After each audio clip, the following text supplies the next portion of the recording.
Sejarah penemuan mesin cetak merupakan salah satu peristiwa penting loh dalam peradaban manusia.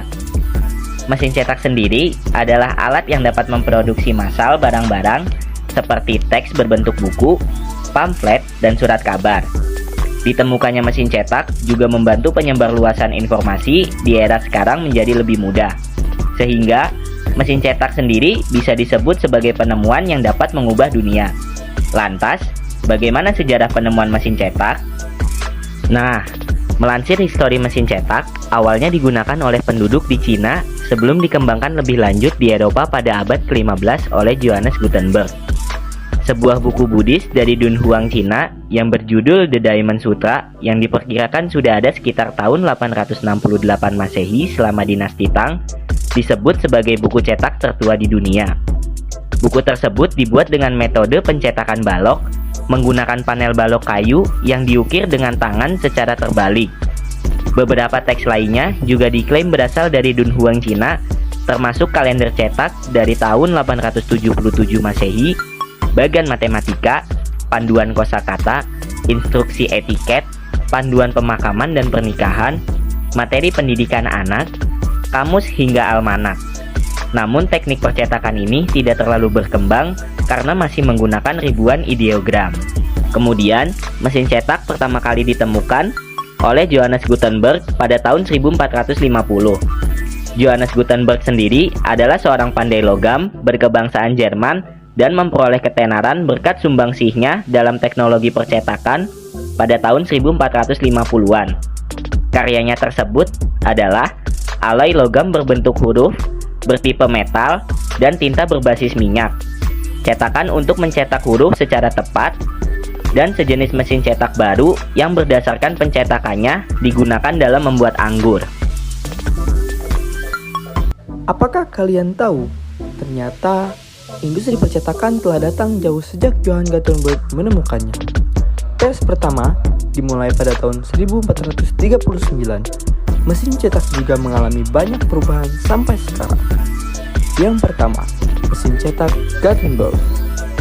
Mengambil namanya dari penemunya Johannes Gutenberg, seorang tukang emas Jerman, pers Gutenberg ditemukan pada tahun 1439 dan dibangun seluruhnya dari kayu. Hal ini dianggap sebagai revolusi yang paling penting dalam industri percetakan, meskipun harus dioperasikan secara manual sampai ke tinta blok teks, itu sangat mempercepat percetakan buku. Yang kedua, mesin cetak uap. Diciptakan di tahun 1800-an, mesin cetak uap adalah penerusan langkah berikutnya utama industri percetakan desain asli Gutenberg. Sudah sebagian besar tetap tidak berubah sampai saat itu. Tekan uap terbuat dari besi tuang, diperbolehkan 2 kali ukuran cetak dan diperlukan kekuatan 90% lebih sedikit untuk cetak dengan benar. Hal ini masih bisa hanya menghasilkan 250 cetakan dalam 1 jam. Tidak menurut standar sekarang, sampai 1814 ketika pers otomatis pertama diciptakan, sangat meningkatkan efisiensi percetakan buku dan surat kabar.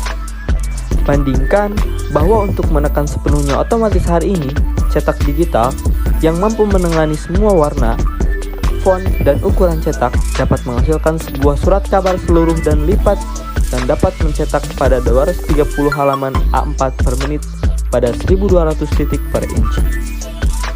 Yang ketiga, mesin cetak elektronik pertama.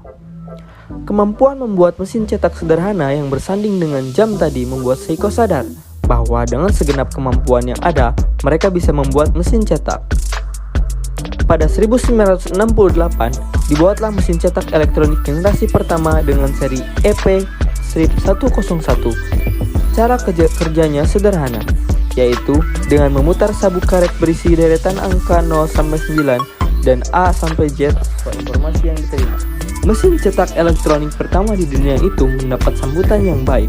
Bahkan, Seiko dipaksa untuk membuat produk yang lebih canggih dari sekedar mencetak angka 0-9 ditambah alfabet. EP-101 tidak bisa berhenti sampai di situ. ia harus punya generasi penerus sehingga diciptakan anak-anak dari seri EP. Maka kalau dilihat EP ditambah son yang berarti anak laki-laki akan membentuk kata Epson. Disinilah sejarah itu dimulai.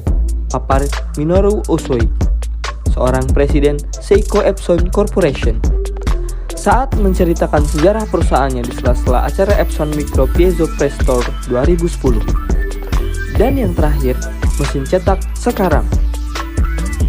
Mesin cetak dipergunakan untuk membuat banyak salinan halaman yang identik. Sekarang dipergunakan untuk mencetak buku dan surat kabar. Sekarang segalanya diterapkan secara otomatis. Selain sejarah mesin cetak, ada juga sejarah singkat mengenai cetak sablon, di mana membahas mengenai sejarah dari mesin cetak dari zaman ke zaman. Sejarah perkembangan cetak sablon.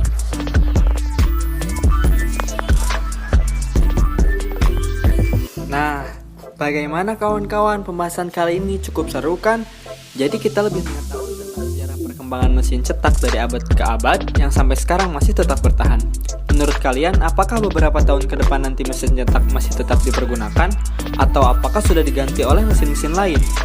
Cari tahu jawabannya dan jawab di kolom komentar. Sampai jumpa di video selanjutnya di pembahasan mesin sablon. Bye-bye!